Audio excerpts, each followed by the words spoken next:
வாழ்க வையகம், வாழ்க வையகம், வாழ்க வளமுடன். குருவே துணை. அனைவருக்கும் இனிய காலை வணக்கம். ஆசான் அருட்தந்தை வேதாத்ரி மகரிஷி அவர்களது ஞான களஞ்சிய கவிதைகள் பார்த்து கொண்டிருக்கிறோம். இன்று கவி எண் 11, குருவின் உதவி என்பது தலைப்பு. தந்தை தாய் ஈருயிரும் ஒன்று சேர்ந்து தழைத்தொரு உடலாகி உலகில் வந்தேன். அந்த ஈருயிர் வினைகள் அறமோ மற்றோ அளித்த பதிவுகளெல்லாம் என் சொத்தாட்சி.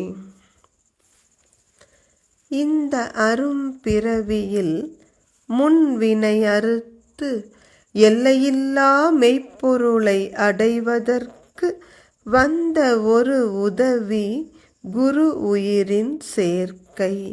வணங்கி குரு திருவடியை வாழ்த்தி வாழ்வோம். இப்பிறவியிலேயே இறை உணர்வு பெற வேண்டும் என்ற தவிப்பும் தாகமும் கொண்ட ஒரு சாதகனுக்கு குருவினுடைய உதவி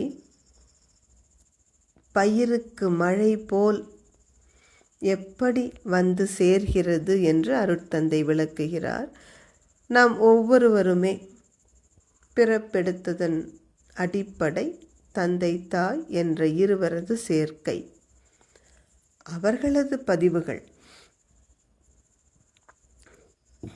சஞ்சித கர்மா என்று வடமொழியிலும் முன்வினை பதிவுகள் என்று தமிழிலும் சொல்கிறோம்.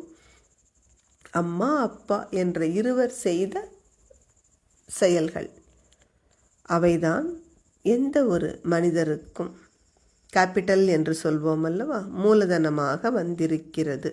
அவர்கள் செய்த நன்மையும் சரி தீமையும் சரி குழந்தைகளுக்கு அடிப்படை சொத்தாக அமைகிறது. அப்படி பிறவி எடுத்த பிறகு அந்த சஞ்சித கர்மாவை தூய்மை செய்து, அதை தூய்மை செய்தால்தான் இறைவன் திருவடிகளை உணர முடியும்.